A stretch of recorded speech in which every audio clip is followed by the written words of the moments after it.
Welcome to the Sharp Boy Show. It is 7 p.m. on the East Coast, Monday, which is awesome. I have returned. I know some of you are having some withdrawal symptoms. I know I haven't had a show in about a week, and that's because I was away. I was in South Dakota. Yes, Rapid City, South Dakota. Yes, that's where I was at FreedomFest 2021. There was no FreedomFest 2020, sadly. So I was in 2019, 2017 also, and 2021. I guess I go every 2 years now. Is that my new thing? Maybe it is. But there were many interesting things that happened there, many of them. And I want to cover a couple of those. And of course, this is an AMA, so please ask whatever you would like to ask. I'm totally happy with that as always. In fact, let me even change the banner. It's the AMA. So yes, first off, there was a part of me that didn't want to go. And you might say, why wouldn't you want to go?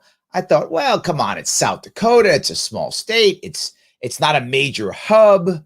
What, like 1,000 people, 500 people are going to show up, And then I thought, you know what? No, I'm going to go. I'm going to go. I took a bunch of my team. One of my sponsors came with me, and we made a big go of it. A nice big booth. I was on 4 or 5 different things. I think I moderated 2 panels. It was on 2 others, something like that. A bunch of stuff. Was it 2, 4, whatever? A bunch of them. I did a bunch of things. And I got to tell you, over almost 3,000 people showed up. Almost 3,000. Isn't that crazy? Almost 3,000 people showed up. That's a lot of people. And I was very happy that we came, very happy that we did it. It was absolutely the right answer. And Tom's breaking my stones here. What, a minute at Freedom Fest? Lol, welcome back. There was, but 2 things. You had to pay extra. Yeah. But number 2, I was busy shaking hands and kissing babies. I was getting work done. I don't have time doing shows. I was every night I was with somebody doing something. I was trying to see exactly what was who was behind me moving forward in the future, if you know what I mean, Tom. So I was doing those types of things far more than I was prepared to do a show. So yes, doing a show would have been a bit of a pain. And I was being interviewed. Like, there were a bunch of people there. So I became the interviewee versus the interviewer. So far better. Far better. I appreciate that. Yes, Pete, we have missed you. $28 trillion in the national debt. You are correct.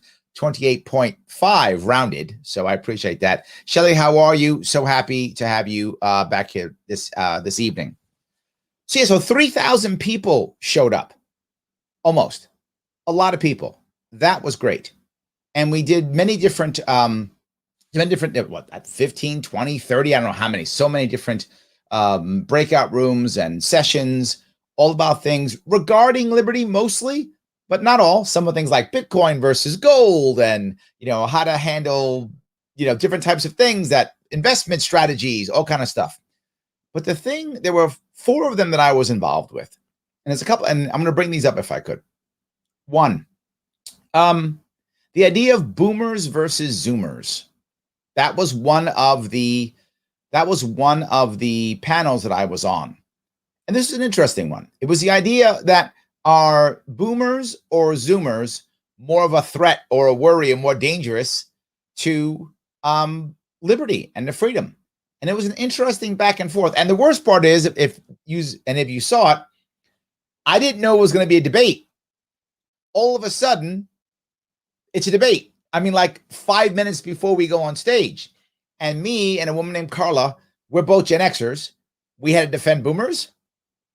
Just had to. Not that I'm against boomers, but we had to defend them. So all of a sudden I was defending boomers. And 2 millennials were defending zoomers. Kind of weird. But anyway, what came out of that, I think? One of the things I brought up is, while it's easy for zoomers to blame boomers, and they do, and I understand why, because the boomers have been in charge. So I get that, right? So they blame the boomers for a lot. This is why we are this way, the way we are. At the same time, people blame zoomers. You guys are this way, this way, blah, blah, blah. These are accurate criticisms. And my point was, as you could imagine, it was, we should be nicer to each other and communicate better. Because the zoomers right now, many of them, the zoomers right now think we've been cheated. Life is unfair to us. You lied to us and we should get what's ours. The system doesn't work for us. We live at home with our parents, all these different things, right? They get mad. Okay, I got it. You have a right to be mad. I got it. But socialism isn't the answer. And what are we doing as the older generations? We're just yelling, to Tom's point, get off my lawn, right? That's what we're learning. Grow up. That's what we're yelling at them. We have to communicate better to them, which you have seen me try my best to do, to show them there is a better way than the socialism route. And to be forward, many of us have not been that good at that. I'm trying to be better at that. And the reverse too. The boomers, they have all the money, right? They vote and they have the money. Yelling, okay, boomer, is it going to get them on your side? So whether you blame them and call them names or whatever case, or whatever you might want to call them, you still should market to them better too and get them on your side, because they're going to be the ones who can change the system and make things better. They have the voting power and the pocketbook power. That was my biggest point at the end. And Carla, who made a great point. I have her book here somewhere. I got to find her book. She brought her. I'll show her book in a minute. She was very savvy, and she was like, how about we start forgiving each other first? Yeah. How about boomers start forgiving Zoomers for being the way they are? And some of them can be really obnoxious. So start forgiving them and saying, look, you grew up in a certain way. Let me, in good faith, forgive you. And let's see if we can fix this. And in reverse, stop blaming boomers for everything and yelling, okay, boomer, and forgive them. They did what they thought was best too. And the systems that are set up are mostly theirs, right? Forgive them too and help them come back. I think that was probably my favorite panel, because I think in the end, people in the audience, people on stage were all like, you know what? Why don't we stop being jerks? Why don't we stop being jerks and have some serious conversations and stop pointing fingers, very easy to blame, and start working together to fix this stuff? I think that's what I loved about that one. Let me grab a couple of these comments here if I could. Welcome back. Thank you. Yes, I am back. Yes, thank you, Andrew. I am back. Yes. Shelly says, most politicians shake babies and kiss hands. Yeah, I'm going to swap that one. Yes, I have to. Did you visit Mount Rushmore and shake it up alone, alone with Spike? I did not go to kind of validate what I said to Tom. I didn't hang out much at all. I did almost no touring. I was very busy from the beginning to end. I was doing interviews, talking to people, sitting in front of my booth, shaking hands, talking to people, pushing. I gave away the first 4 chapters of my book as a marketing tool. I gave that away. So I gave over 300 copies of the first 4 chapters of my book out to kind of motivate people and to get some feedback to see if it's good, if I'm going to all of a sudden be like, oh, I was kidding, it's due out in October. If it's really bad, I hope it's good. So I did that also. And I was meeting with people, and I was on many panels, and I was a moderator and that kind of thing. So I was very busy. I didn't do any of the tourist stuff. I did see Spike there. So Spike was good. Had a good time with him. So yes. Ed says Freedom Fest was a good convention, to be honest. It was. Yes, it was. Yes. So John says, was there one person that surprised you, inspired you, so you didn't see coming, that impressed you at Freedom Fest? That is a really good question, John. Man, that's a good question. If I can think about that. Let me start with some disappointments, and then I'll go to that. Disappointed, some people didn't show. Glenn Beck didn't show. Justin Amos didn't show. Tom Woods didn't show. I think Tom Woods was sick. I don't know if Glenn Beck even wanted to come. I don't know if Amos wanted to come, but none of them came, and I wish they kind of had. So there were some people who I wish had showed up who didn't. That was kind of disappointing, and I thought they would because so many people were there. But I think maybe they had the same thoughts that I had, in that, oh, it's South Dakota, it won't be a big deal. But it really was. It was a big deal. It was good. So surprised I didn't see coming. Yes, the amount of youth there. There were many people who were younger, I would say under 35. And usually Freedom Fest is older. And if they're younger, they're all young, hardcore Republicans. Like if I remember in 2017, 2019, they were running around with MAGA hats. They were all about Trump. It was hardcore Republican youth. This one, there was still Republican youth there. It leans right without question. For those of you who don't know Freedom Fest, It's libertarian, but it absolutely leans right libertarian. There are left libertarians there, but it leans right libertarian, absolutely. And in the past, there were much more young, hardcore Republicans. Now there were a whole lot more younger, hardcore libertarians. And that, I think, was impressive, did surprise me, and did inspire me. There were many of the young libertarians who literally said things like, I'll never go back to one of the two parties again. And I thought, wow, very good. There were a lot of people there who were young, who had thrown away the two-party system. That was very inspiring. So I think that would be the thing. I don't know if it was one person. There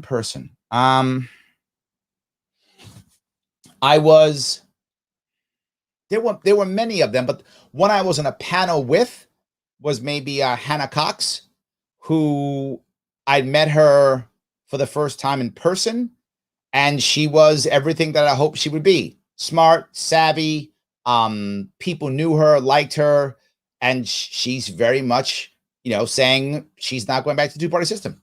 So I think maybe that will be one. I hope I answer your question. So yes. Josiah says, it was so good to finally meet you and discuss what's going on in Tennessee. Yes. Any chance you'll visit Tennessee soon? If so, Rhonda, me. Thank you for that. Yes. And I grabbed your cards and stuff, and I've got that. Is it For All Tennessee? Or I actually pumped you on a podcast the other day. I talked about that.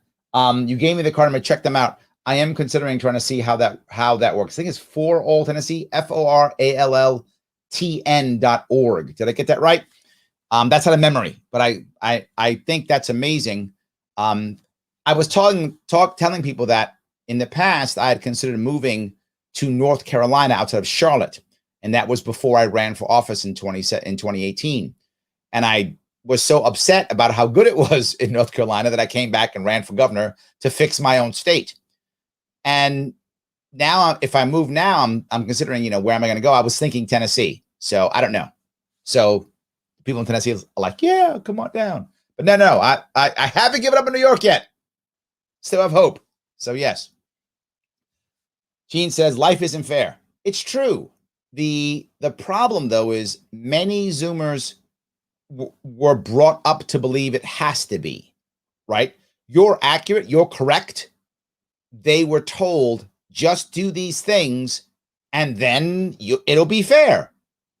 I mean, think about what many Zoomers have grown up in. If you're my age, you remember going to a birthday party as a kid, and the only person who got presents was the birthday kid, right? If you're my age, you remember that. Yeah, you go to a birthday party, and the kid whose birthday it was got a present because it was his birthday. That's what we did. And when it was your birthday, you got presents. That's how it worked, right? Not anymore. Go to the birthday party, everybody gets presents because it's unfair if only one person gets presents. I'm not joking. If you know this, that's how it is now. And many of them were raised in all those things. Remember, you'd go to a trophy ceremony and you would all clap for the victors, right? Because the people who won, you'd clap and go, yay, you got first or second place or whatever the trophies were for, first or second place. And everybody would clap and go, well done, person who did something wonderful and was a good competitor. Let's clap for you. Now everybody gets a trophy because it feels bad if the person who sucked doesn't get a trophy. So everyone gets one. So you're correct. But have we taught Zoomers that? I would argue no. We have not taught Zoomers that at all. So they don't grow up thinking that. Now they get into the real world and go, wait a minute. This is what my mom told me. My mom told me everything was fair and I'm awesome. Wait a minute. Literally, if you saw, I did that Red Table Talk review, or I should say response, a couple of weeks ago. And there was a woman on there who said openly, I'm at my business now, at my first job now, and no one's giving me praise. People aren't making me feel good. And she wasn't joking. She was like, you're supposed to. Yeah. What's wrong with you? And it made her want to quit. Now, I know if you're a Gen Xer or a boomer, your head's ready to explode. I know. But again, that's what she's raised on. She's in her 20s now, I think, or whatever, maybe 30. That's what she's raised on. She's raised on, you showed up, let me praise you. You did something. Here's a pat in the back. And she was literally saying, I didn't get that. And I was like, what's wrong with these people? And she left and started a nonprofit because she wanted to make sure that she was getting pat in the back every day. So again, not saying you're wrong. Just saying, do we really have that in Zoomers today? Some of them, of course. I'm generalizing. I know I am painting with a broad brush, but whenever you do generational stuff, you're always painting with a broad brush. So yes. Shelley says, my Zoomers learned from this boomer that their life is their responsibility. I have 2 Zoomers, and mine do too. I'm with you, Shelley. I'm with you. Chris says, welcome back to New York, Larry, where Cuomo has announced he wants to go door to door to round up and take people to get vaccinated. His Majesty style from now on be known as Boxcar Andy. Oh, Chris. I'm very happy back to hear stuff like that. Yes, I know. Now they're going door to door. Of course. Of course. Yes. Desiree says, do you think with the new variants and CDC concerns that government might plan another lockdown? I don't think so. I think there'll be no more lockdowns. That's my assumption. And why I say that is the economic damage is just at one point just too much. And they won't be able to hide all the debt, right? The debt that the U.S. is piling up that, you know, some people here are very happy to talk about, right? All the time, Pete. To keep bringing up, a lot of it becomes harder and harder to disguise, and the economic repercussions, the inflation, all those things. I mean, if you lock down again, you got to keep people on the dole again, right? If they lock us down again, Desiree, they're going to have to keep paying us again and again and again. It's going to make UBI just the norm, right? And well, that's probably going to happen anyway. I mean, to be forward, I think UBI is only a couple years away. So I've got to come up with a realistic UBI plan because it's going to be coming eventually because people are just getting accustomed to staying at home and getting paid. And it's going to affect our culture if it hasn't already. But I just think at one point you just can't, you're going too far. I think they'll do other things like Chris was talking about. Make it to where you basically can't survive unless you're vaccinated, forcing masks again, things like that. But I think even that by next year will be gone. And I think it'll be gone because I think many Americans, particularly those in cities now, have kind of felt a little bit of a rebirth without the mask on and stuff. I think we're going to just be too far. And then you enjoy a place like South Dakota where I was, where no one was wearing a mask. Like nobody was, except in the government buildings when you have to. Otherwise, nobody was. So I don't think there'll be a lockdown. I do think there'll be other things that will go around the lockdown, but not the actual lockdown. Hello from Tokyo. How are you? I'm an early Zoomer or late millennial, and Zoomers worry me with hive-mind opinion around what the mainstream media pushes. Welcome back, Larry. Yes, thank you. Torrance, I think you're right with that. And one of the things is I feel like Zoomers have grown up with an overload of information. I mean, massive overload of information. And they don't know where to go it becomes overwhelming and they don't know where to go, or they're not taught, particularly in school, they're not taught how to get 3 or 4 or 5 sources in an issue that they care about. They're not even taught how to dig down into an issue they care about. You can't be an expert on everything. Nobody can, right? It's impossible. But surely there are things that you care about. And as a Zoomer, you might care about, whatever, the debt, or you might care about foreign policy, or you might care about monetary policy, or you might care about the drug war, or whatever you might care about. What we do is we go, who do I trust, or who is popular, and I accept their opinion on that thing. Not the best way of doing things, right? You should say, well, I care about this issue. Let me listen to 3, 4, 5, 6, 8 different sides and go, which one's right? Which one's wrong? Which one has a kernel of truth? Which one's complete garbage? Which one's on the money? And I think that's what you want to do. If you ever notice, very often when I pick a video or I pick a TV show or something, talk about an issue, there are many options, but I literally go through 3 or 4 of them and try to pick the one that I think is the closest or the most interesting or the most controversial, and I'll pick that one and then go over it. I think many Zoomers aren't trying to do that. Very few of them are. And why do I say that? Because I look at what my daughters are going through, and my daughters are both Zoomers. And in many cases, they just show up and wait to be told what to do, most of their peer group. My daughters tend not to, because I push them to not do that, obviously. That's what I push them to not do that. But many do. And then the person who's in authority, whatever that authority person is, goes, here is the thing. And they go, okay, that's the thing. It's a very common, they've been taught to just do that. So I hope that makes sense. So Dustin says, yeah, I hear you, but it's hard for me to have hope in a Tide Pod Challenge Zoomer generation. Dustin, we got no choice. In 30, 40 years, they're running everything.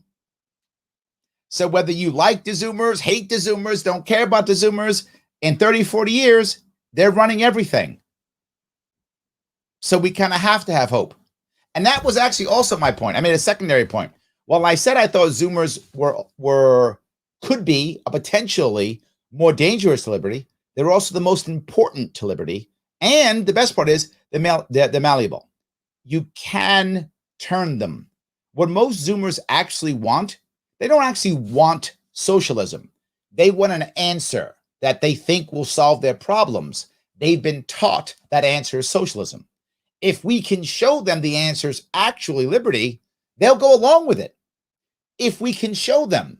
My problem is, Dustin, we are often bad messengers, or we attack them or get mad at them, and then they push away. And then the left goes, hey, we're here. Be socialist. You get free stuff. And they go, free stuff? That's awesome. And they jump on board. So while I think you are correct, I also think we have no choice, if we want to fix the nation, to rely upon the Zoomers and to help move them towards us to the best of our ability. So yes, and I guess is my answer. So Andrea says, I'm Gen X. Me too. So I see that both are good people and have good and bad ideas. We're going to talk to each other to beat this political machine. Couldn't say it better. Yes, absolutely. Yes. Desert says, I wish I could have gone. Lack of catch. I know that was definitely an issue. So yeah, I get it completely. It's you got to spend cash to do this and to raise money, right? I went there with help from sponsors, and I wanted to get more sponsors, right? Because I want to be able to bring my entire team and do all my cool things. I want to do all those things. Of course I do, right? Of course I want to, bring my team, reward my team that busts their rump to run this show, right? All the things you see, all the posted, all that stuff, that's my team doing stuff. So yeah, I'm with you, Desiree. I wish we had more, if that makes any sense. I wish I had more sponsors and more cash. I'd have brought more people. I really would have. I would have brought tons of people if I could have. So I brought 3 and myself, and then my sponsors brought a bunch. By the way, my sponsors, thank you for reminding me, Desiree. My sponsors, guys, you know who they are. The Advocates. Do me a favor. Thank you, Desiree, for giving me a push. Head over to the World's Smallest Political Quiz. It's the Advocates for Self-Government. Take the World's Smallest Political Quiz. Click that link right there. It's in the description. Click that link. Take the World's Smallest Political Quiz. If you've taken it already, share it. Let someone else take it. This is what this helps to push everything forward. It lets people know that they may be more libertarian than they thought. And it makes my sponsors happy, and they keep helping me out so that I can go to places like this and take my team. So yes, absolutely. If you can, please do that. It does matter. Thank you for even bringing this up. I do appreciate that. In fact, I think I may have a picture, if I can find one here. Yes, I do. Let me show you guys something. You may enjoy this. Let me share my screen, and I will show you some pics. There we go. That was part of the booth. And that's us at the booth. So the show away. And if you look to the bottom picture to the left, there's an Advocates booth. They shared our booth to make it work. That's us. That's me with Dave Smith chatting. That's me with Austin Peterson. Some of you love him, some of you don't, but I love him, so it's all good. Dave Rubin there too. That was part of the show. So yes, a bunch. There's the mugs, and that's the World's Smallest Political Quiz that I keep talking about. It's right there. So there we go. Please, thank you so much for giving me that shout out, that chance to do a shout out. And of course, if you actually have the cash, support it. Support the show, please. Patreon.com/sharpway to make the show better. Give it more of a push so we can move forward. I do appreciate that. Let me keep going if I could. John says Tom Woods a serious pneumonia start from a show. Yeah, and people are all saying that it's actually COVID. I have no idea if it is. I just think it's kind of funny. So, Tom, how did Maj do and how was the reception? Maj did well. Maj is Maj, right? I mean, I was there with a shirt and a suit. Maj had his same old thing. He had how to make the hood great again shirt. That's Maj. He was fun. People love Maj. My team loves Maj. Oh my God. We had dinner with him at a reception on Saturday night. Oh, they love Maj. So yeah, he was fine. People love him. He's good. I'm happy he's still with us. I was worried that we would lose Maj after his election in Philadelphia, but he stayed, and I am very happy that happened. Very happy. Good to see you back. Thank you, Steve. Shelley says, young libertarians. Sweet. Yes, I saw many of them. And that was very inspiring. I'll use that word. Is that okay, Tom? There's your word. I will use that. So, was anyone doing an impression of William Wallace and Screaming Freedom? No, but there was a guy who was doing a Lincoln impersonation, and it was actually really good. Like, I don't know if you guys like Lincoln or not, whatever, but his impersonation was really good. He did a really good Lincoln impersonation. So let's see if I can show you. I have some more pics. I'll show you some more here, and you'll see. Hold on. I think I may have him in this one. I'm not sure if I do or not. All right. That's me on stage. This is the Boomer Zoomer. Left is the Zoomers. Right is the Boomers. And second from the left is Hannah Cox, who I was talking about. Right? That's us there. Me talking and yapping, trying to look like I'm important. I don't know if it works or not, but I was literally trying in front of my booth. Again, in front of my booth. Again, just there's you see the advocates there, just talking up a storm with everyone, trying to make things happen. It was very good. By the way, yes, that was indeed the one and only Scott Horton was there, and Gene Epstein, if you can see them there, for those of you who know those two. Absolutely. More people chatting. Part of my team there also. And is Lincoln, and there's Lincoln. There we go. That's the Lincoln impersonator. So there was a Lincoln impersonator. That's him right there. There was a Lincoln impersonator right there. Look how tall he was. Had the hat, didn't bring the hat in, but had the hat and everything. Had truck outside. Very nice. This is me getting, I did a lot of interviews. This is one of the interviews I did in front of it. And if you look at the bottom right-hand corner of this picture, you see the book on happiness there. That is the special edition only for Freedom Fest, because if you look out the window, you will see Mount Rushmore that my lovely and talented daughter, Barbara Sharp, drew. So that's her artwork on that book. So I hope that's interesting for you. So yeah, hope that did answer your question. All righty. Let's see here. Hold on. Yes, I'm positive my dad's mother, my parental godmother, was registered as libertarian. Oh, awesome, Andrew. I appreciate that. Yes. Josiah says, for all Tennessee. Yes, thank you. This is for those of you interested in, specifically if you're in Tennessee or near Tennessee, specifically there, if you want to get some actual things done, head on over to foralltn.org, which you see right here. Josiah is showing us this. Great organization. Lots of good stuff going on. I'll be seeing how I can make some impact there too. Please check them out. Thank you so much for putting that out there. Yes. All right. Are Zoomers the participation trophy generation? I think millennials are too, Christine. I think it's worse with Zoomers, but I think millennials too. Yeah. Jeff says, so happy to hear about the younger crowd being there. That's encouraging, at least. Yes. It seems like the vast majority have been indoctrinated. I would agree with you, Jeff. I think it's a good sign, but we're nowhere near where we need to be, right? But it is a good sign. That's true. It is a good sign, but we are not where we need to be at all. We have to keep going. So, all right. Iman says, selfishly wishing you settle in North Carolina. Yes, I appreciate that. Yes, I appreciate that. Gene says, I taught my sons that life isn't fair. Thank you. I've taught my daughters the same. I wish more people had taught their kids this. That's our problem. Yes. All right. Gil says, hi, Larry. I'm a teacher that began in service today, and I'm already fed up. Oh, my God. What are your solutions for fixing education for all sides, teachers, students, parents? This is a good one, right? This is a good question. And there are many ways that you can fix it. And to be forward, the system is broken. One thing isn't going to fix anything. It's many things to do, right, to fix this. But let me give you a couple, just so we're clear. Number one, you want to end the federal dollars coming in.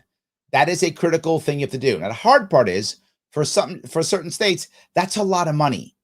So you've got to be able to pick up or cut back, either one, getting rid of the federal funds. In New York State specifically, we get about, is it $6 or $7 billion from the federal government for education in that area? It's a lot of money. However, our education budget is over $60 billion. So yeah, I know some of you are like, what? That's the budget of probably most states. And that's just our education budget in New York State. So we spend about $29,000 per kid in New York State, some insane number like that. I don't know what the numbers are now. The budget's all over the place because of COVID and the lies they put together for that. So I have to guess now when I say about $28,000 per kid.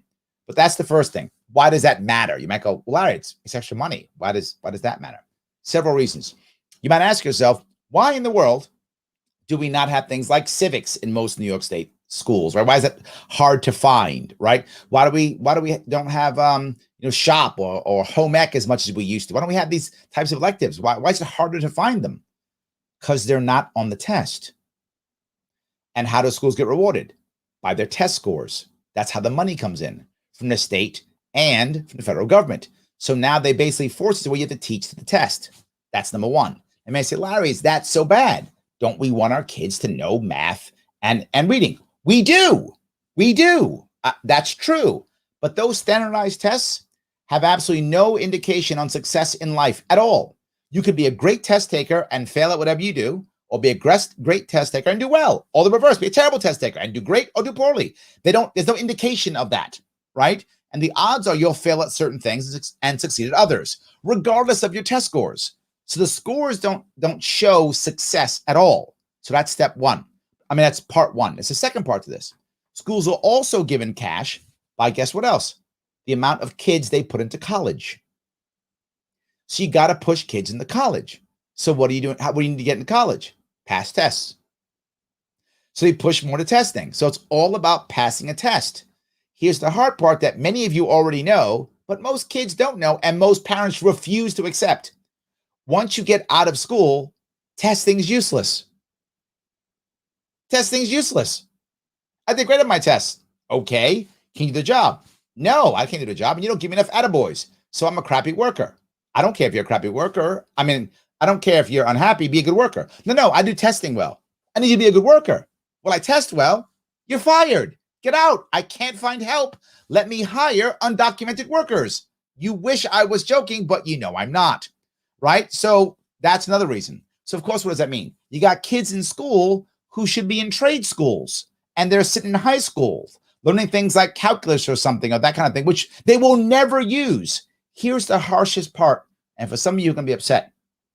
For the vast majority of children, not all, but the vast majority, the stuff they're learning in high school is utterly useless. They will never use it ever again, ever. It will have no value. And I mean zero. That's not all. For most. If that's true, and you may not believe me, you don't have to. It's still true either way. I have kids in high school now, and you're marking time until you either go to prison or the military or college or some minimum wage job. It's a holding pen. That's what high school is for the majority of kids. It's a holding pen. That's why the last year of high school for most kids is what? Study hall, smoking weed, video games, and gym or whatever. That's about all it is, right? For the last year of high school. That's why it is. It's a holding pen. So we have to change that entire piece. So instead, money should come not even from property tax. Money should come directly from the state, flat fee to each district based upon the number of kids there, and that's it. That's it. It doesn't matter what the grades are. Doesn't matter if they're good grades, bad grades. Doesn't matter whether they go to college or not. The district gets cash. Why does that matter? The district gets cash as divvied out amongst its schools. So what will happen by default? The dollars follow the kid. If you leave your district, that money now goes with your kid. If you go to different schools, that money goes to your school. So by default, I'm creating school choice by default because the money follows the kid. What does that mean? That means more kids will want to be in those schools because the parents are picking it and the kids are picking it. And you know, as teacher, if you got a class full of kids who want to be there, It's a whole lot easier than spending half your time disciplining kids who don't want to be there. And of course, I talk about a K through 10 plan, which means at 10th grade, 16 years old, you get your high school diploma as long as you pass your test. Whether you're homeschool, private school, public school, I don't care. Did you go to school? Can you pass this one test? All I want you to pass one test. And it's pass or fail. 66, 100. I don't care. Did you pass? High school diploma.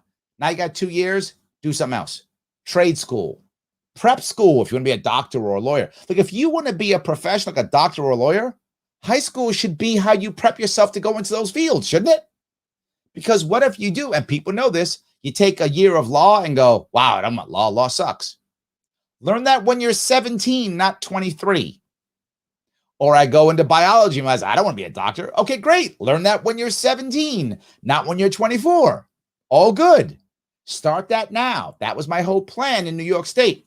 K through 10, then head off 2 years. The state gives you $20,000. You might go, that's a lot of money. It's not. We dropped $28,000 per kid. It's only $10,000 per year.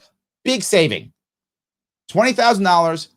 You got 5 years to use it. Good luck.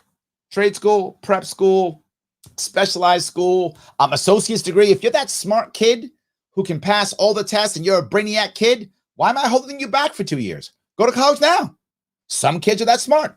Some aren't book smart. Some hate tests. Those kids are not going to go to college right away. They may not even go to college. Better they go to trade school. And just go to a trade school. Don't also take other things.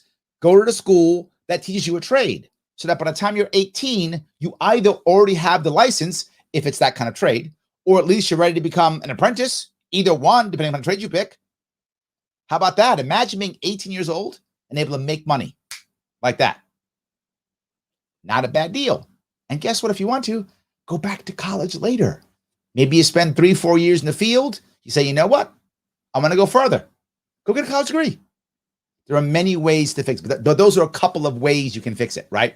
Those are a couple of ways you make things better. Because what winds up happening in the plan I'm talking about, you lose a bunch of administrators. And I don't know your specific situation, Gil, but I'm going to bet one of the things that bothers you more than anything else is your administrators. Why? Because almost every teacher I've ever spoken to has told me exactly that. Probably 9 in 10 have told me that. These damn administrators, blah, blah, blah, right? So here's, if I know you at all, Gil, maybe I don't, but I'm going to do some guessing from people I've met. You took many years to become a teacher. You went through all types of schooling, credentialing, all types of stuff, experience, internships, all those types of things, maybe even substitute teaching, all to become a teacher because you wanted to make a difference, because you wanted to be a teacher. And you got in and then went, great, you have all this stuff. Now we're going to tell you exactly what to do. Well, then why did you get all that credentialing? If they're going to tell you exactly what to do, hire people out of high school. Why are you forcing people to get credentials? Why are you forcing them to go to school? If I'm going to tell you everything to do, just hire high school graduates to be teachers. If I'm going to trust anybody with my kid, and we have to trust somebody because that's how the world works, I'd rather trust a teacher than an administrator. An administrator is an administrator because it's a good job. A teacher is a teacher because they want to be a teacher. If I have to pick which one, I'm going to trust a teacher. Now, will teachers make mistakes? Yes, they're human beings. And there's bad teachers. Absolutely happens. But there's a whole lot worse administrators. And when they make a problem, everybody suffers. A teacher, it's one classroom, one group of kids. We can hopefully fix it. Administrators create havoc for decades. So I hope I answered some of your questions, Gil. I could do a whole show just on education. Hope that was good. So thank you. All right. Let's see here. Christine says your paycheck is your pat in the back for showing up. I like that. It's very good. I remember our drill instructors in the Marine Corps used to say, never thank me. The government thanks me every 2 weeks. I remember that. So yes, thank you. That's good. Let's see if I can keep going down the road here. My 2 cents says that vaccinated stuff is nuts. They even got Trump to tell people to get the vaccine. It makes no sense. This guy got sick and went to the hospital with COVID and said that he still won't take the shot. I'm not sure where you're going with this one. I don't know what you're saying. Let me give you my view on vaccines. I am not anti-vax at all. If you want to get a vaccine, please get a vaccine, particularly if you're in the age range with 65 or 60 and older, you have pre-existing conditions, please be great. Go get one. If you don't want one, it's your life. It's your life, right? If you're concerned, get a vaccine. If you're not, do what you want. I think the government does job fine in one way. It made it to where anyone who wants a vaccine can get one. That I'm fine with. And in my view, that's where you stop. It's available. It's free. You want one, you could get one. You want to give one to your kid if they're over 12, is it? I think it's 12, whatever the number is, right? Whatever. You want to give it to them? Give it to them. Life is good. You don't? Okay. That's where I am. I don't know what other people are. I'm always going to err on the side of you own your body. You own your life. I'm always going to err on that side. But Larry, what are the people who are immune compromised? Then maybe they should wear a mask then, shouldn't they? I don't mean to be mean. And to be clear, that's not to be mean. My mom, before COVID, had cancer before she died. Chemotherapy. Her immune system was shot from chemo. But she wanted to spend time with my daughter, her granddaughter, before she passed. She was stage 4. So she's like, I'm going out. And daughter said, do at least wear a mask. She's like, okay. And she wore a mask out. Why? Because she was immune compromised. Why didn't that exist now? If you're immune compromised, do the thing your doctor tells you. And that special, is it the N95 mask? Am I getting it right? Wear the N95 mask and go out if you have a problem. I don't understand why we're going crazy over this. Maybe I'm wrong, right? People are saying, well, the people who are dying are unvaccinated. I don't want them to die. And I think if you're in that kill zone of COVID, I think it's terrible if you're not getting a vaccination. And I would tell that you should get one. If you're in that zone that COVID's going to kill you, and we know what that zone is, you should get a vaccine. Because whatever worry you might have about the vaccine, whatever that worry might be, the odds are a whole lot better than getting COVID if you're in that zone. If you're in that zone, you're in trouble. So I think you should get it. I just have no right to force you. It's you own your life. You own your body. I don't. But if you're listening and you're in that zone, please get a vaccine because that's a real thing. I'm not concerned about kids. I know people get upset, but I'm not. The kids they tend to not get it. They tend to not have bad reactions. They tend to not spread it. And so why do I care about vaccinating kids? I personally don't. But you're a kid. If you want to vaccinate your kid, vaccinate your kid. That's all I'm saying. So I hope that was clear. Thank you. They are training us to expect money from the government. You're right. And it's working. It's working. There are single moms now doing TikTok dances with their checks for their kids. Yes, it's working. Some of you are going to be angry when I say this, but I'll say it anyway. I'm starting to change my mind on UBI. Only because I don't think it's going away. And now what's happening is we're getting accustomed to keeping all the bad stuff we have now and getting more money. If we're going to do more money giveaways, oh my God, I hate people saying it. But if we're going to do it, if Libertarian Kim, if you're right, and I think you're right, because I'm saying the same thing, let's make it to where all the bad things go away and it's just one check. It's just one thing. I'm not sure how this is going to work yet. I will have a plan coming up here because it kind of came to me while I was in FreedomFest talking to people who were also thinking the same thing like, Larry, how are we going to get around this? Same thing you're thinking, Kim. How do we get our society out of this? I don't see a realistic way. Yell at them doesn't work. So let's find a better way of handling this and not just keeping everything bad and adding more money on top. There's got to be a better way of dealing with it, and hopefully one where we can climb out of it. I don't have an answer yet, but I will come up with one in the next week or so. It is a problem. I'm agreeing with you, Kim. This training exercise is working 100%. Yes. So, all right. Anybody else out there sick of their GOP reps bitching about the debt despite voting for all Trump spending? They vote. Look, yes, and I have to and this one. And they voted for Obama spending and for Bush's spending and for Clinton's spending. And they're going to vote for Biden's spending. So, yes, right? Yes, the GOP is doing exactly the same thing. When it's Trump on top, vote for his spending. And now Democrats vote for Biden spending. Democrats voted for Obama spending. The Republicans voted for Bush's spending. That's the one thing that's constantly, right? I'll give Democrats this, though. I'll give the Democrats something. I always want to give credit where credit is due. Democrats have stopped even pretending. They're like, nope, more money. Just more money. They have that modern monetary theory, MMT. I did a show on it a couple of months back. If you look at that modern monetary theory, you're going to check it out on the YouTube page. I did a show on this. This is the idea that you could just spend whatever you want. I'm not joking. For those who don't know, that's a thing. Democrats have just said, well, with modern monetary money and the money theory and the Fed, we can just keep spending. It doesn't matter. So at least the Democrats, I'll give them this, they've stopped pretending that debt matters. They're like, nope, doesn't matter. They laugh at Pete. He goes 28 trillion. They go, psh, hold my beer. Back 35 trillion, 70 trillion. Who cares? So yes, the one thing that the GOP does not have is they still talk about fiscal responsibility. So that they talk about it and then don't do it. Democrats just giving up. Nope. Pocketbook, always full. If you're a Democrat, always full. Doesn't matter. So yes. Shelley says that our country hasn't declared New York a rogue state is alarming and telling. It's actually funny. Yes. Torrance said, your absence gave me a reason to listen to your older interviews. Howie, Lincoln Chafee, and Maj, a great conversation. Thank you so much, Torrance. Yes. For those of you who care, you can head over to my podcast if you want to. You click the link, the Linktree link. Thank you, Torrance.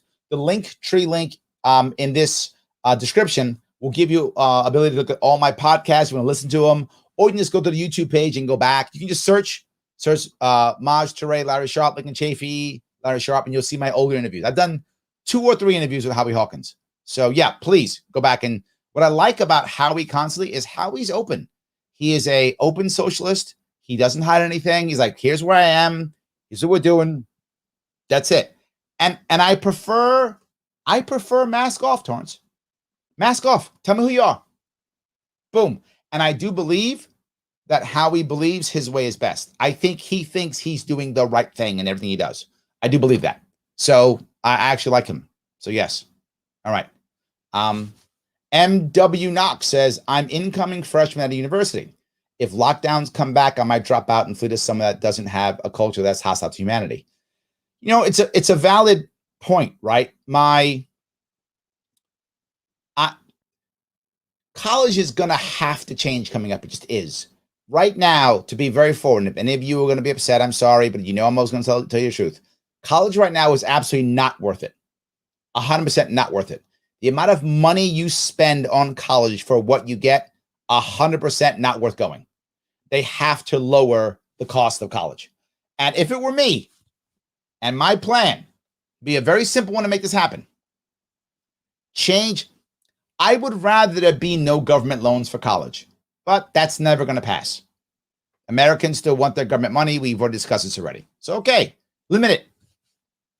All you get, period, no matter what, maximum, $10,000 a year. So it gets guaranteed by the government, nothing else. 10 grand, nothing else. You get 10 grand, that's it. Watch how college tuition becomes 10 grand a year. Done. You might go, 10 grand a year, it's a lot. No, most colleges are 20, 30, 40, $50,000 a year. I had to sneeze all of a sudden. I guess I have something against college. I'm making $5,000 a year, whatever, right? But $10,000 a year, that's all you get, nothing else. Watch what will happen. All the degrees that are actually relatively useless, their value will come down. They'll only be $10,000. Why? Because a bank is not going to want to have unsecured debt for someone who can't pay it back.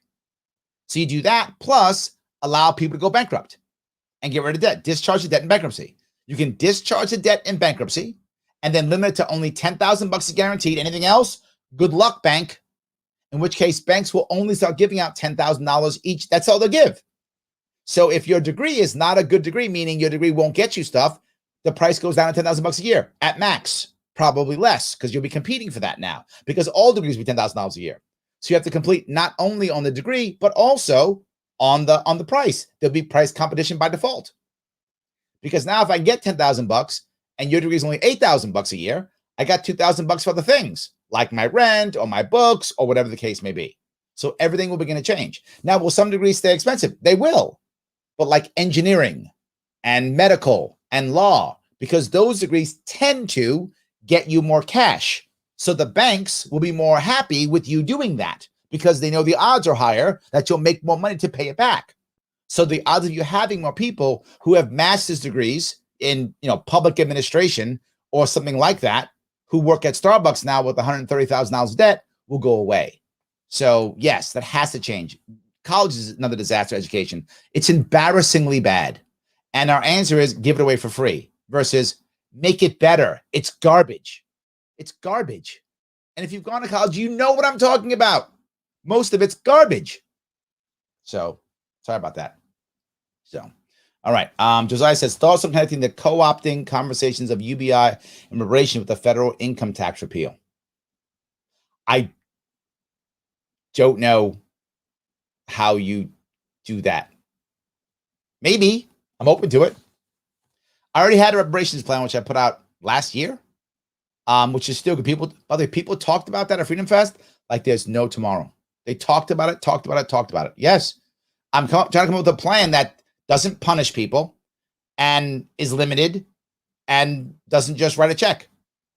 People seem to like it.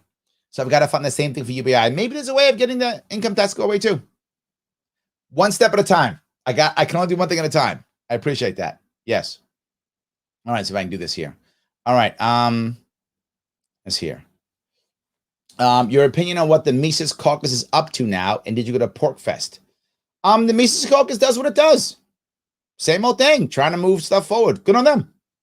I know there are people who don't like them. Well, I don't know. Counter recruit and make a bigger caucus that will beat them. I'm okay with that. I'm pro all the caucuses. Let's just move more people into the party. Oh, good.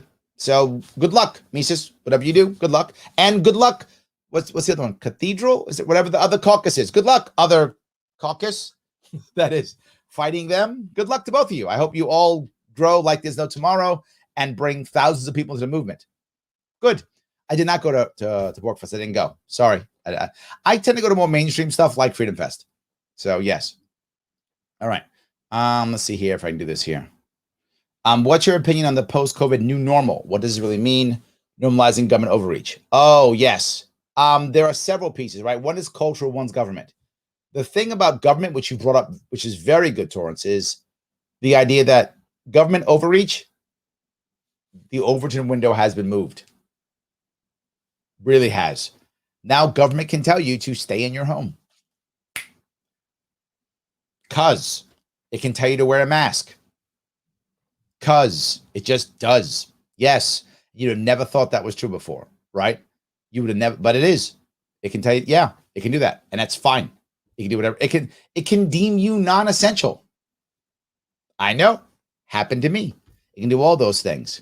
And the new normal, it is new. It isn't what it was.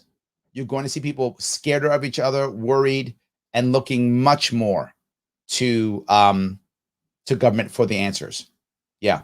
And it breaks us up, right? You've got one group that says whatever the authority says is true, and the other side that says nothing that authority says is true.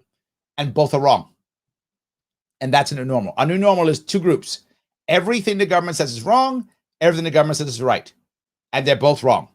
Because some things the government says is true. And some things are lies. Yeah, absolutely. So Michael says there are a lot of Liberty Zoomers. I met many of them. I do. Absolutely. Philip asks, do you think that the millennials are like the World War I or World War II generation, recession, wars, etc.? No, I don't. I don't. I think there's a different environment, right? I get where you're going, right? Because of the things that have happened. But the recession, I think, was actually more devastating back then, and the wars were more devastating back then than they are now. Yes, I think that's the difference. That makes them a little bit different. Yeah. All right. So if I keep going here. See if I can go down here.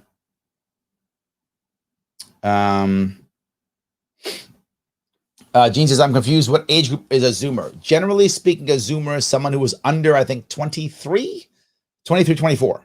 So they're teenagers and early 20s are Zoomers. Teenagers and early 20s are Zoomers. Older 20s to about 40, give or take, in that area, something like that. 35 is millennials. And then Gen Xers are from there to around 55-ish or so. Gen Xers over 55, if I'm not mistaken, is in that area is boomers. And I think, is it over 85 or something like that? Over 80, I think, is over 80 is greatest generation still. I think something like that. I'm about, it's in that area.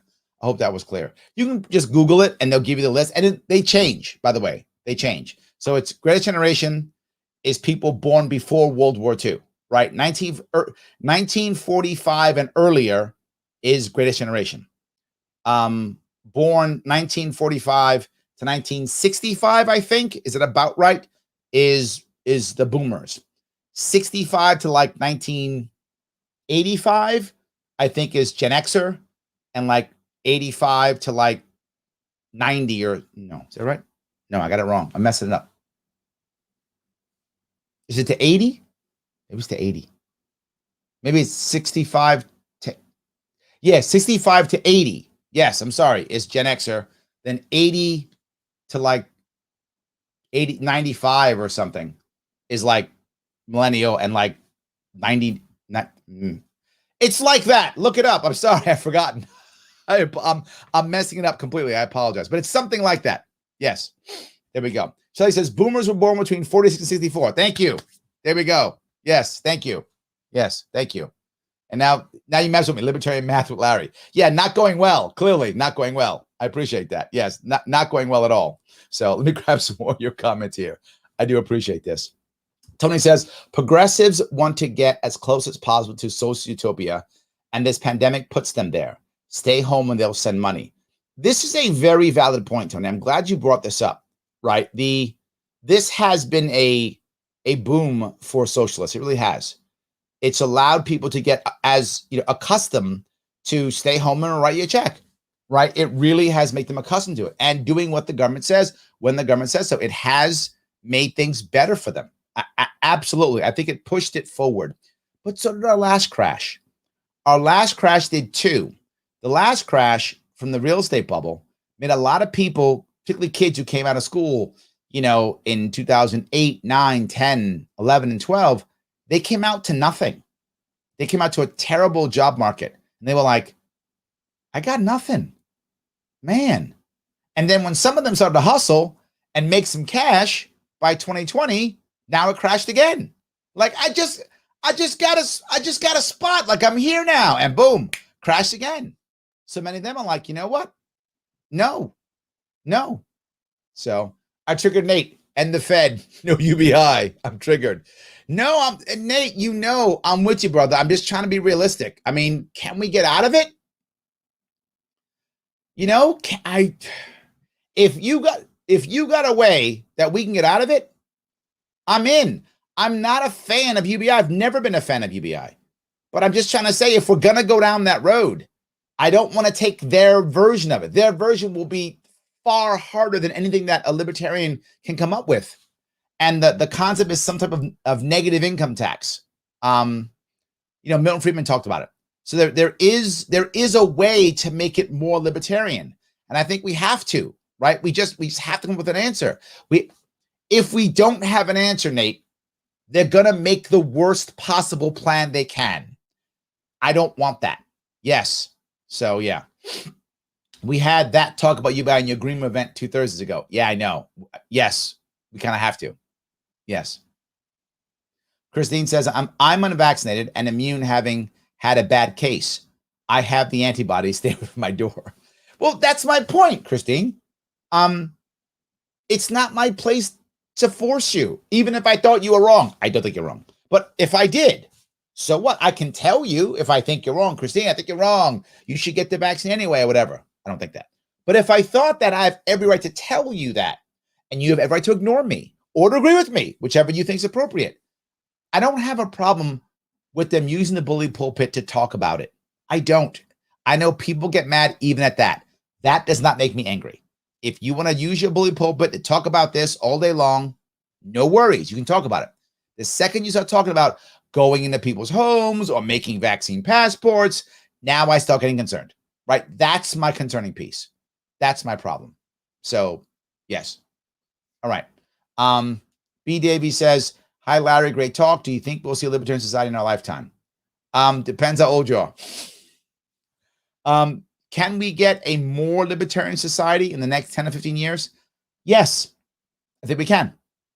In 2016, I had a 10-year plan. I got 5 years left.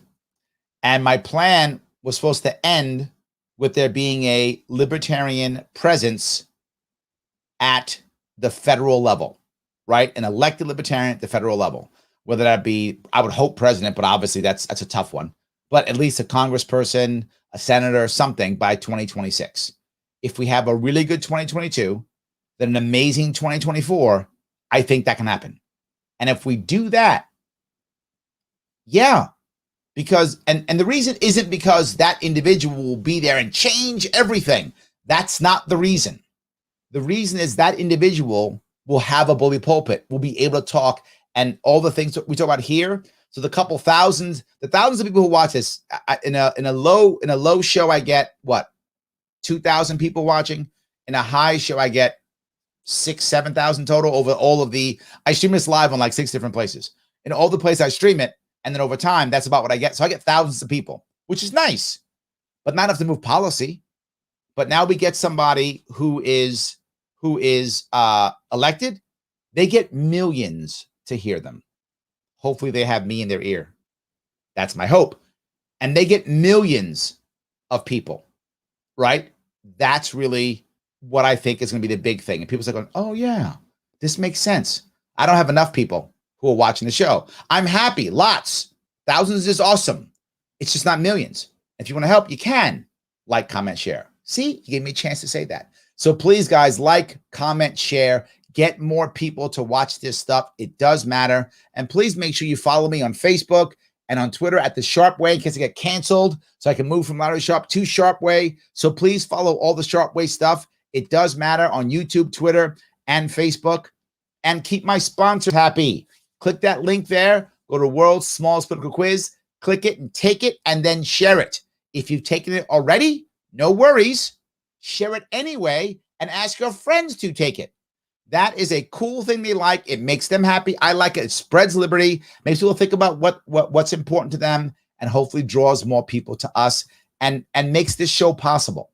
Right? If you click that Linktree link in the description, you will see that we've got podcasts and TikTok and special things, and the book is coming out. All kind of stuff is happening, and that's because people are supporting the show, either through my sponsor, please do that, or through like, commenting, and sharing, all free. But if you've got cash, support the show. Patreon.com/sharpway. $10 and you're in. $10, you're supporting us. We appreciate it. It does matter. Please do that to the best of your ability. So let me grab another one. Avi says, hey, Larry, saw your awesome pics from Freedom Fest. Yep.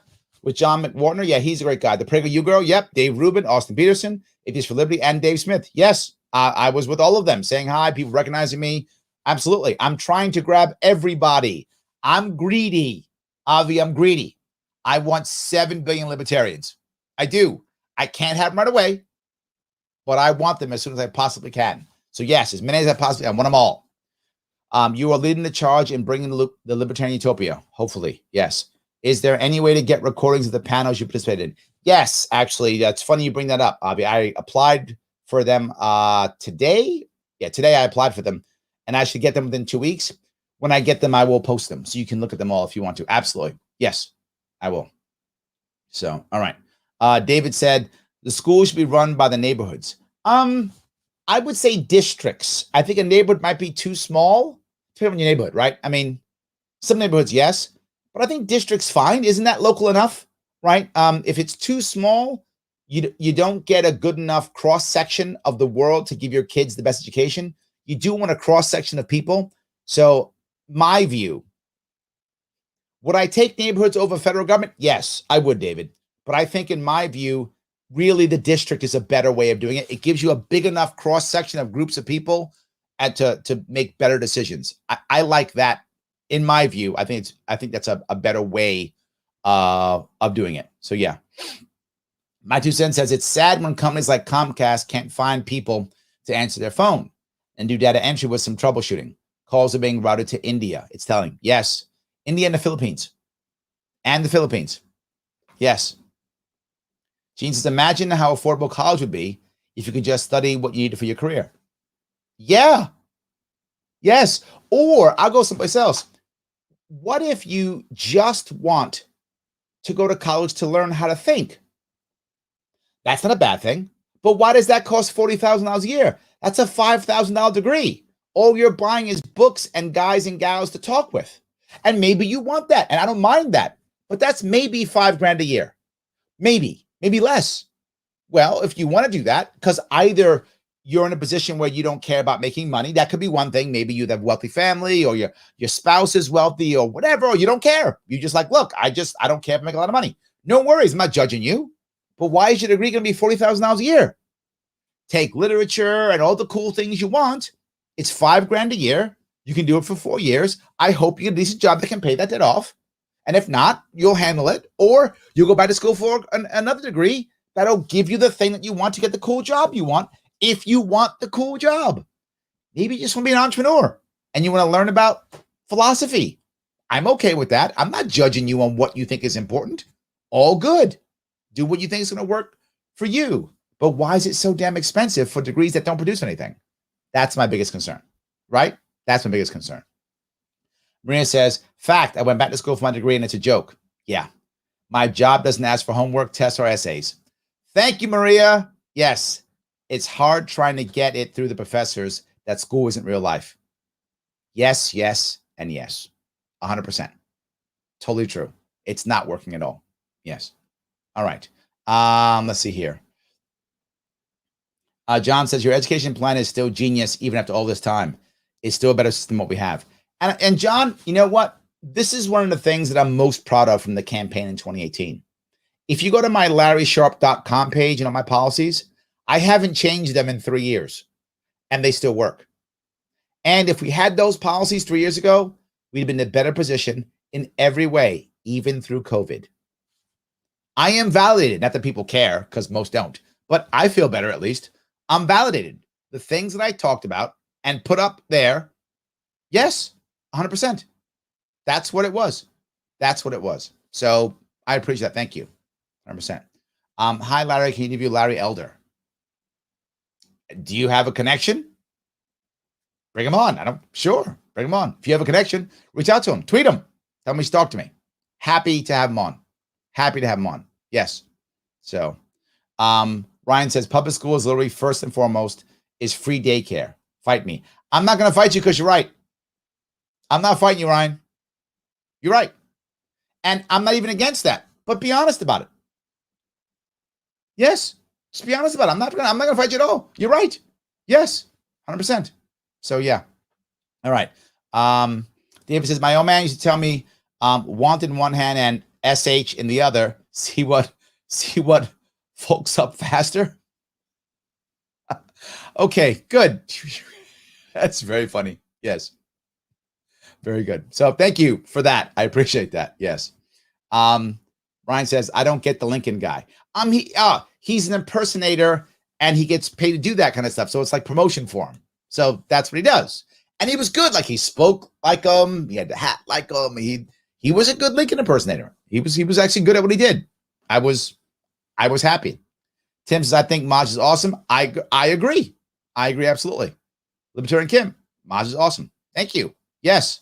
Dave says, show look good. You rock, Larry. Thank you. I do appreciate that. Yes. We are rocking and rolling. We're making things better, right? That's what we're doing. Catherine says, any pres plans for 2024? I don't think at all I'm running for president in 2024. People ask me all the time. And the reason why I say it is I want impact in 2024 badly. So I want someone who's really popular in 2024. I don't think I'll be the most popular libertarian in the country then. If I believed that I was the most popular libertarian in the country in 2024, I would consider a presidential run. But the odds are slim that I will be that person, so I don't think I will.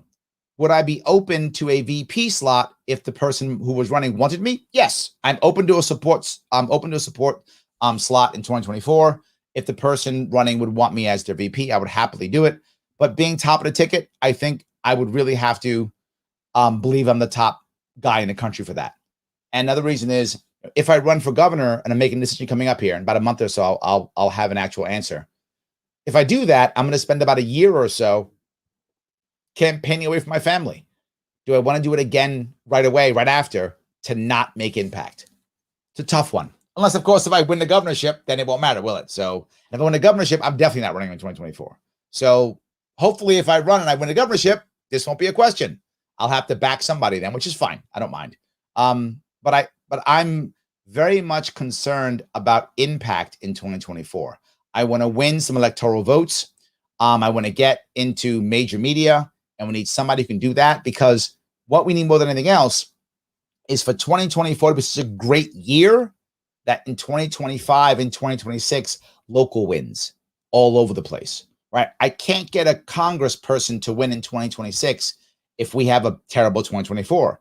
I can't get a senator to win in 2026 if we have a terrible 2024.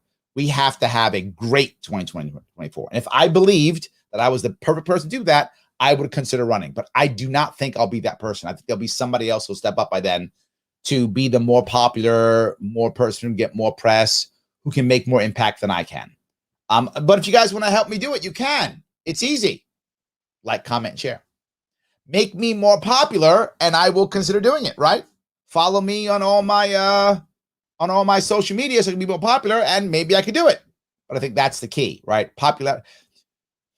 Elections are popularity contests. That's what they are. And I want to make sure that we have the most popular people who are still libertarians, who are running. That's the piece. So, yes. All right. All right, so if I can do this here. Making college free only proves the value of the degree. Brian, nicely said. I like that. Nicely said. Yes, that's the value of the degree. Nothing. Absolutely. 100%. So, all right. Andrew says some of the college professors are garbage too with their ideologies and how they are teaching, he puts in air quotes, their classes. It's rare that you find a college professor who actually cares about their students. That feels like a stretch to me, Andrew. There are some who are doing that. To be forward, many of them are doing it because they care about their job, not because they don't care about the kids or the students. They care about their job. And if you don't go a certain route, you lose your job. But once they get tenure, a lot of them, they do what they want. It all depends. I'm hard for me to agree with that one. I'm not sure. I'm going to be on the fence on that one. I'm not sure. So, all right. So if I can get down here now. All right. Thank you for the boomer stuff. I appreciate that. Yes. Top guy or gal president. Yeah, I stand corrected, John. You are right. Top guy or gal. I still have, I try very hard to not have a gender bias in my communication. I do. I can't stand cancel culture, and the world shouldn't end because you say something that doesn't make sense. But if I can be more gender inclusive, I try to. In my head still, guy is not masculine, right? In my head, guy is guy or gal. So I need to be more cognizant of saying top guy or gal. I should, or top person. So I get better at this, right? And it shouldn't be the end of the world if you say guy or whatever. It's not the end of the world. But if corrected, as you did, John, thank you for that. I'm happy to say yes, guy or gal. I would be happy if we had a female at the top of the ticket, as long as they were popular. 100%. I don't care. Just be popular. Get us in the debates. Get us an electoral vote. Set us up so that people at the local level can win. Do that. I don't care, guy or gal. But yes, absolutely. So, gal or girl. Ooh, I like that. Also good. Yes, also good. I like that. Very good. So, all right, let's see if I can get down here. So, Torrance says, my thing about college, unless you want to be a doctor, couldn't allow degree programs be replaced by some type of hands-on learning, such as 4+ years in the classroom. Agreed. Yes. And if you ask most lawyers, they'll tell you they learned far more when they were doing internships and such than in law school. Most will tell you that they learned a whole lot more being actually acting as a lawyer or as a lawyer's assistant or an executive or a legal secretary or acting in those ways, clerking. They learned a whole lot more than they were in college. I think, yeah, there is some, but it's also engineers should probably be spending time doing the same way. Doctor too, right? Doctors are going to learn in some internship far more than they are in classroom. I think all of them are there, right? I think all of them goes all of them. Yeah, absolutely. So Amash 2024. I'd be happy if Amash ran. I don't know if he is. I'm not fighting him. I hope he runs. Be great. I hope, and this makes some of you crazy. I hope that everybody wants to rush to try to grab our nomination. I hope all the has-beens from the Democrat Republican Party come rushing over trying to get it because that'll give us press. It's our job, though, David, to not fall for it and to actually vote in some usurper. And that could be challenging for us. Our job is to not let the usurper take over, but to suck up all of their press, right? That's my goal. Suck up all their press, make it a big deal. Oh my God, all the has-beens are coming over, all wannabes, right? Has-beens, all wannabes, all the people who couldn't win in the primaries. Come over to us. Yes, I hope so. Hope there are 20 people running for our nomination. Be amazing. All the press would get. Now, again, we have responsibility, though, to pick someone, right? That's the issue, right? We got to pick the right person. But I hope so. Yes.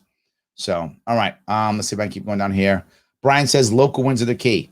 We are on the same page. Then remember, my libertarian brothers and sisters, for those of you who are actually libertarians, I know some of you watching aren't, but for those of you who are, remember, the top of the ticket has the best chance for press, but the least chance for victory. The bottom of the ticket has the best chance for success, but the least chance of press, right? Best chance of victory, least chance of press. If the top can bring the press to the bottom of the ticket, now it has both a chance of victory and the press. Now we can win. So that's the goal in my view. Not everyone agrees. Not everyone agrees. Some people do. So we'll see.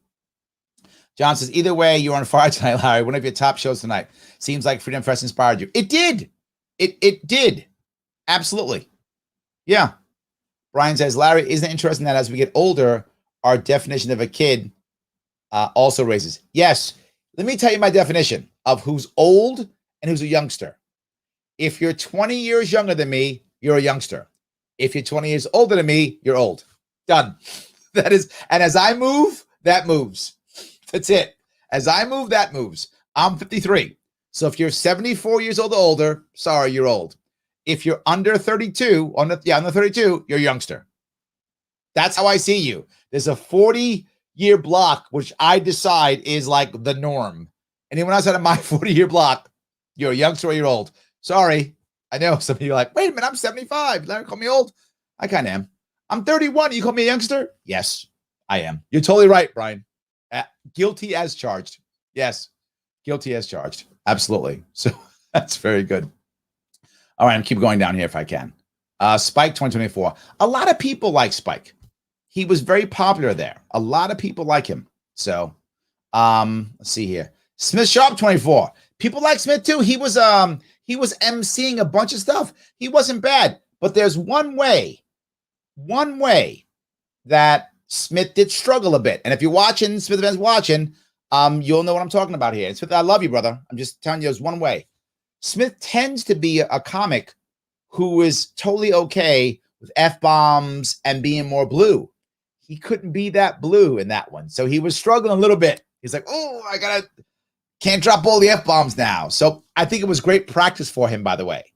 Great practice because he had to now be himself without that piece, right? Without that shift into the blue. So I think it was a challenge for him. I think he did well, though.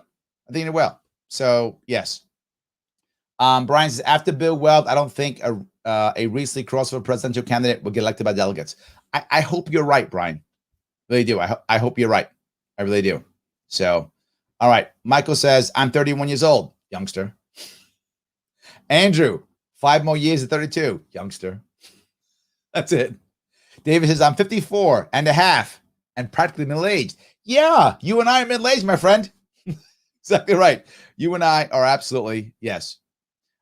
Shelly says, if you're younger than my brother, you're young. Ooh, I like how you think, Shelly. That's good. I like that. If you're younger than my brother, you're young. That's good. I like that. Yeah. Jeff says, trouble with dropping F-bombs? Sounds like my kind of dude. Well, you remember, David is usually, he's a podcaster and a comedian. And in that world, who cares, right? You say what you're going to say. It doesn't matter, right? You do what you got to do to get your audience, that kind of thing. When you go to a place like Freedom Fest, you can't go to that level. So he's now got to change. He's got to shift, right? To make that shift, which is great. I think it was good practice for him because he'll do more of that and more of that as he does more of these MC gigs and more of these things. He'll have to do, even more. So MW Knox says, I'm 18, guess makes me a baby. No, you're all youngsters. It's all fine. It's fine. I don't mind. All youngsters. So all good. So yes, absolutely. Middle age. Are you planning on leaving 206? Yes. Yes, Christine, I am. And next year I'll plan on leaving 208. Yes, I am. Absolutely. 100%. So I hope that was good. So guys, I want to ask you one more time, if you would, please take a few minutes, click one of those links to check out my link tree, see what I got going on. As I said, podcasts, TikTok, my book, Patreon, all that kind of stuff is there. See if anything interests you. You want to go back and check some things out like Torrance did. It's great. Please subscribe to my YouTube channel. Please follow me on Twitter, Sharp Way, not Larry Sharp, Sharp Way, to make that specific page grow. In case you get canceled, got to have someplace to go. And of course, like the page, The Sharp Way with Larry Sharp on Facebook. It does matter. Keep my sponsors happy. Take the world's smallest political quiz. Click that link, take it and share it. If you took it already, no worries. Take that link, share the link so that someone else will take it, right? All good. We want people to take that quiz. We gave out thousands of those quizzes, maybe hundreds, maybe thousands, probably 1,000 quizzes at the event at Freedom Fest. We just give them out all the time. Tons of people took them. They loved it. It was great. It's a fun, fast test. Please take that quiz, share it. It makes my sponsors happy. And of course, always like, comment, and share. It does matter. If you've got cash, support it. If you like what I'm doing and you want me to keep doing it and you want me to keep, doing this kind of thing and growing it even more, putting money into marketing to grow this more, I can. Patreon.com/sharpway. Throw me $10 a month. If you got big bucks, throw me $25 or $100 a month if you get the big dollars. But if you don't, no worries. $10 is fine. Throw me $10 a month so I can keep doing this. It does matter. And of course, like, comment, and share as always. Grab a couple more of these if I can. Let's see here. Shelly says, I hear the worst words in the world come from Cuomo's mouth. An F-bomb would be kinder. I would agree. Yes, I would absolutely agree. Yes, 100%.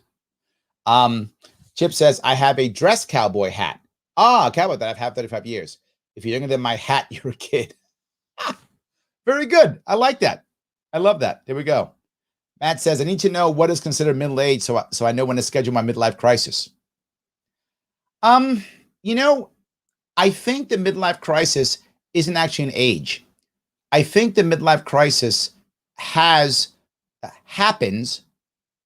when an event happens in your life that changes you, that makes you think differently. Like your kids, don't need you as much, or you lose your job, or you fail at a promotion, or your business collapses, or you hit your peak, right? Like you're now as good as you're going to get at your job or something like that. At least you believe you are. I think when these types of things happen, that's when you go into a midlife crisis, or you get divorced, or your spouse passes away, or something like that happens. I think it's really event-based more than it is age-based. That's my view. And it happens somewhere between the age of, say, 35 and 55 is what usually happens in that area, where something happens to make you kind of rethink stuff and go, all right, now what? Or am I doing the right thing? Or have I made mistakes that I regret too much? Or anything like that. I think that's when it happens. It's when we lose purpose and or respect or love. Why do I say those three things? My book on happiness. If you want to care about that, please head over to that link, click the book. That's what I talk about in my book on happiness. It's mostly autobiographical. It's about my failures. how much I fell down, and times when I lost my purpose, or I didn't feel loved, or didn't feel respected. And that's when I had to make changes in my life to make things better. I think that's how we find happiness, through finding purpose and love and respect. That's the key. And I think when we begin to lose those things, usually through an event, and often it's an event that we don't physically control, right? That maybe the decisions we made up to it might have controlled that event, but we don't control right then and there. I think when we do that and that happens, I think that's when we start to have that midlife crisis. That's it. I hope I answered that question. So, all right. Let's see here. Is there going to be a pre-order on the book? Yes, either end of this month or next month, but there will be a pre-order coming up here soon. I wanted it to be this month, but it may not be. So yeah, we'll see. Shelly says middle age is technically 42. Yes, which is why I go about 10. I go 45 in my head, and I go 10 years the other way. That's why I say it usually happens between 35 and 55. You usually have that midlife crisis. Somewhere in that is when you usually have it. Guys, I want to say thank you so much for this evening. I really appreciate all the time you gave me. I'm glad to be back. I'm back in action. I'll be back here tomorrow, and also doing a couple of cool things coming up here. If I can remember my schedule right, I have a talk on third parties on Wednesday. I'm doing a counterpoints debate on Thursday. So I have some cool people on Friday also. So a lot of good stuff happening. And then next week, next Monday, I'm doing a debate with Ben Burgess. That'll be Monday evening, next week. Guy from Tuttle Twins, the books, they're going to be on next week also. So a lot of cool stuff happening in the coming weeks. I am back. Thank you so much for everything you've been doing, guys. I will see you all very soon. Oh, by the way, and tomorrow, a Free Solution radio show at noon. Talk to you soon.